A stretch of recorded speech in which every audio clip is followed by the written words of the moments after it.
नमस्कार. हे पहा, हे आपल्या भाषेतले काही शब्द कसे असतात, उच्चार तोच पण लिपी एक अक्षर थोडं वेगळं येतं. आता हे पृथ्वी हा शब्द बघा, पहिला पृथ्वी हा शब्द हा असाच लिहावा लागतो, असा लिहिता येत नाही. हे नाही, उच्चार तोच पण हे चूक आहे आणि हे बरोबर आहे. तसंच आता हे पहा, प्रमाण, चहाचं प्रमाण, साखरेचं प्रमाण, दुधाचं प्रमाण म्हणतो ना आपण, हे प्रमाण असं काढतात. पण हे असं प्रमाण काढता येत नाही, ते हास्यास्पद दिसतं. उच्चार तोच पण अक्षर वेगळं. आता हे पहा, आग्रह, एखाद्याला आपण आग्रह करतो, हो ना, हे असा आग्रह लिहिता येत नाही, नाही तर आपलं हसं होईल. आग्रह म्हणजे हे ग्रह असंच पाहिजे.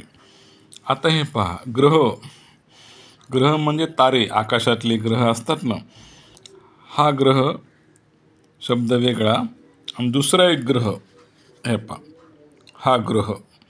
मग तुमचा कोणाबद्दल काही ग्रह होऊन बसला का, हे सांगणार हा ग्रह.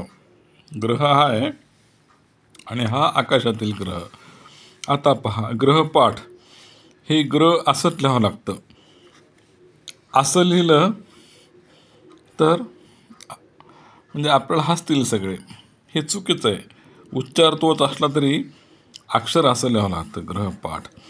कृत्य बघा, कृत्य हा शब्द, असंच, हे असं लिहिता येत नाही, कृत्य. पाहिलं? आता हे पहा, प्रदक्षिणा, प्रदक्षिणाचं प्र कसं आहे, असं. हे असं प्र काढता येत नाही. खाली डफार अर्धचंद्र देऊन असं काढता येत नाही, हा ना. हे असंच प्रदक्षिणा. आता हे पहा, पृथक, पृथक म्हणजे वेगवेगळं. तर पृथक पृथकचं हे दोन्ही प्र असे काढावे लागतात. असं काढलं तर नापास. एक नाही गंमत. आता हे पहा, पाणी हा शब्द घ्या, त्यातलं नी दीर्घच असतं.